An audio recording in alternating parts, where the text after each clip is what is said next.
Despite a ballyhooed charm offensive by President Barack Obama, political leaders continued talking past each other on Tuesday in proposing partisan ideas on taxes and spending that have zero chance of winning congressional approval. Obama planned to meet with Senate Democrats in the first of 3 visits to Capitol Hill this week for talks with legislators. The rare appearances by the president, the former senator, follow newly unveiled outreach efforts that included dinner with Senate Republicans and lunch with 2 influential House members last week, as well as phone calls to various legislators from both parties.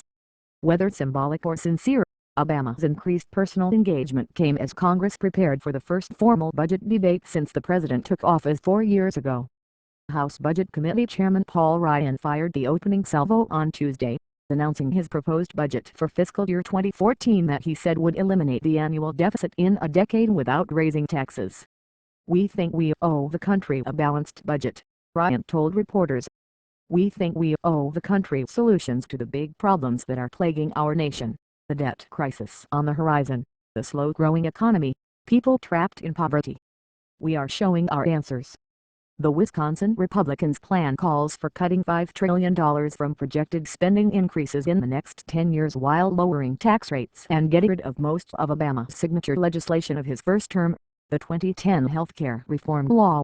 Ryan also revised his controversial proposal to reform Medicare, the healthcare program for senior citizens that is considered the biggest driver of rising federal deficits as costs increase and more Americans become eligible.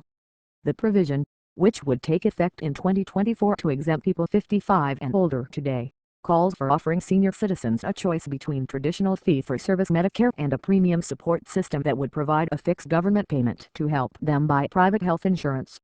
It also would cap total Medicare spending, which currently has no top limit.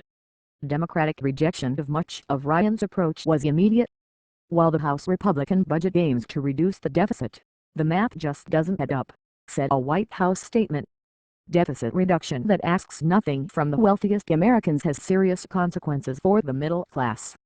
In language similar to the political back and forth of the past 2 years, the White House complained that the Ryan proposal amounted to a top-down approach that Obama believes is the wrong course for America.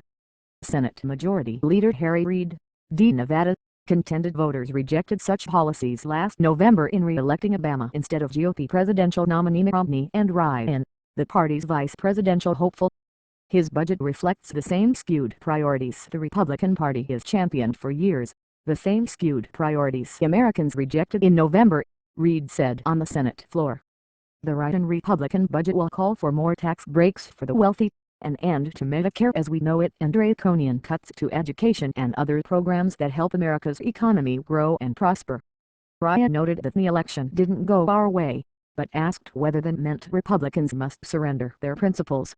"Whether the country intended it or not, we have divided government," he said, noting Republicans control the House while Democrats lead the Senate and occupy the White House. "We have the second largest House majority we've had since World War II. And what we believe in this divided government era, we need to put up our vision." Senate Democrats plan to make public their own 2014 budget proposal on Wednesday, with broad expectations that it will include more tax revenue from wealthy Americans to help bring down deficits. After agreeing in January to allow rates on top-income earners to return to higher levels of the 1990s, Republican leaders say they oppose any further tax increases or other measures to raise more tax revenue. Ryan also wants to repeal major elements of Obama's health reform law, including subsidies for Americans who buy their insurance on newly created exchanges intended to broaden coverage.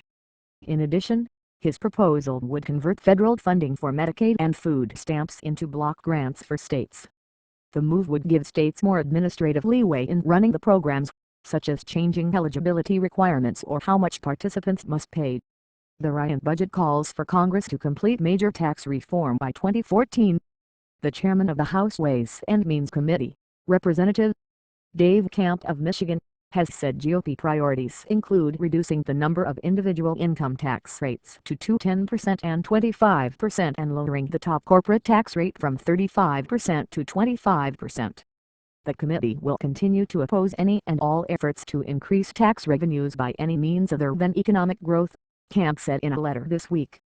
By clearly staking out positions in the formal budgeting process, Obama and Congress appear intent on trying to avoid the crisis-driven brinksmanship of the past 4 years that deepened Washington's defining political divide.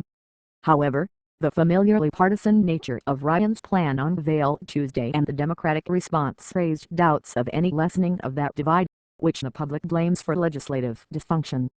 A CBS News poll last week showed more than 70% of respondents want both sides to compromise to end the impasse over taxes and spending that dominated Obama's first term. During the past 4 years, House Republicans passed partisan budgets that Senate Democrats ignored, forcing the repeated extension of past spending plans. Meanwhile, the president's budget proposals generated little support in Congress. The upcoming negotiations are complicated by lingering fiscal issues from past showdowns. Deep cuts to military and other discretionary spending took effect this month, and both sides were expected to try to soften their impact through a separate funding measure for the rest of the current fiscal year, which ends September 30th. Called a continuing resolution, it must pass by March 27 to prevent a partial government shutdown.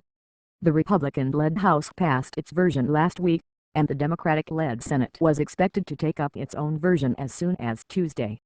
Congress also must authorize an increase in the federal borrowing limit this summer. Obama still calls for a comprehensive deficit reduction package that would overhaul the tax system, cut spending and reform popular entitlement programs. He and fellow Democrats insist that such an approach, labeled the Grand Bargain, must include increased tax revenue from wealthy Americans to prevent the burden of austerity steps and spending and entitlement reforms from hitting the middle class, the elderly and other vulnerable demographics too hard. Republicans led by their conservative base seek to shrink the size and cost of government, opposing any new tax revenue while pushing for spending cuts and lower tax rates that they say will spur more economic growth. A comprehensive deficit reduction deal appeared close during Obama's first term, but eventually fell apart over the deep ideological differences regarding taxes. Such an agreement would reform the tax system to lower both personal and corporate rates while eliminating some loopholes and breaks. It also would reform Medicare and Medicaid and possibly Social Security to ensure their solvency. The major sticking point of a comprehensive agreement will be taxes. Obama and Democrats want to eliminate tax breaks and loopholes worth about $600 billion over 10 years as part of a broader $1.2 trillion deficit reduction package that would include entitlement reforms. Some Republicans have indicated support for ending such tax breaks as part of a broad deal. However, the fiscal cliff agreement in January that resulted in higher tax rates on top income earners galvanized opposition by GOP leaders to further increases in tax revenue. A sticking point in a possible compromise on taxes would be whether increased revenue realized through reforms, such as eliminating existing loopholes, go toward holding down rates or reducing the deficit. Meanwhile, Republicans say Obama and Democrats must deliver on significant entitlement reforms. Democrats cannot be trusted to help fix our country's fiscal mess if they cannot be trusted to balance the budget and create jobs, said a news release on Tuesday from the National Republican Congressional Committee.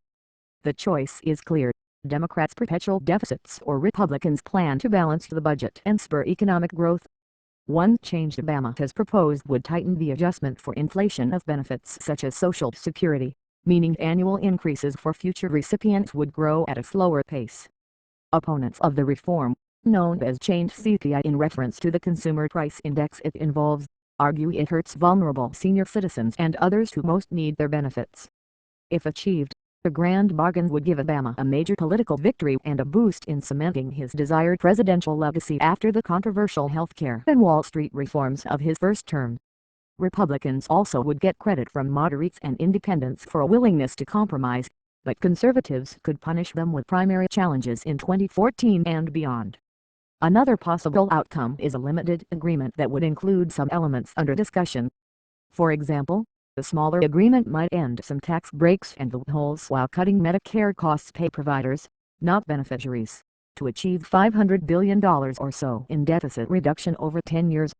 Such an outcome, coupled with previous spending cuts and the January fiscal cliff deal, would fail to reach the total $4 trillion in deficit reduction over the next decade that economists and political leaders have targeted as the minimum amount needed.